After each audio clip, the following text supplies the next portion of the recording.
वैमानिकाचा निरोप आला की उशीर झाला तर मला निघून जावं लागेल, कारण ते अलीकडे तासाचं केलं. वैमानिकाचा निरोप आल्यानंतर जावं लागतं, हे अजितदादांनी अवघ्या 40 दिवसांपूर्वी म्हणजे 19 डिसेंबर 2025ला सांगलीच्या मिरजेमध्ये वक्तव्य केलं होतं. अजितदादांनी तेव्हा प्रचाराच्या नियोजनाबाबत वक्तव्य केलं होतं. पण त्यावेळी अजितदादांनी केलेलं हे वक्तव्य आज सगळ्यांच्या काळजाचा ठोका चुकवणारं ठरलंय. अजितदादांनी सांगली मिरजेमध्ये 19 डिसेंबरला प्रचार सभा घेतली होती. यावेळी त्यांना कार्यकर्त्यांनी थांबण्याचा आग्रह केला. पण त्यावेळी बोलताना वैमानिकाचा निरोप आल्यानंतर आपल्याला जावं लागतं असं म्हटलं होतं. हे वक्तव्य केल्यानंतर अवघ्या 28व्या दिवशी त्यांचा विमान अपघातात मृत्यू झालाय.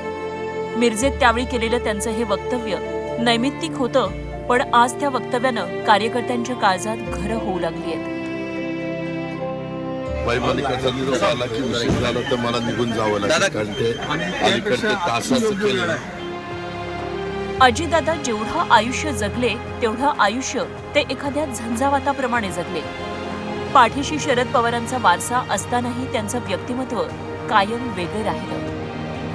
त्यामुळेच ते कधीही शरद पवारांची सावली वाटले नाहीत किंवा त्यांच्या सावलीमध्ये वाढलेला नेता अशी त्यांची प्रतिमा राहिली नाही. अजित पवारांच्या वाट्याला 66 वर्ष 6 महिने 6 दिवस एवढं आयुष्य आलं. पण माणसाला त्याच्या मृत्यूची चाहूल लागते असं म्हणतात. तसंच अजितदादांसोबत घडलं की काय असं आता वाटू लागलंय. 27 जानेवारीला कॅबिनेट मीटिंग झाली. कॅबिनेटच्या बैठकीत अजितदादा अगदी शांत होते असं त्यांच्या सहकाऱ्यांनी सांगितलं. दादांनाही काळाची चाहूल लागली की काय अशी चर्चा आता सुरू झाली आहे. अजितदादा निरोप आल्यानंतर जावं लागतं असं म्हणाले होते. 27 दिवसानंतर तेच घडलंय. अजितदादांच्या समर्थकांवर दुःखाचा डोंगर कोसळलाय.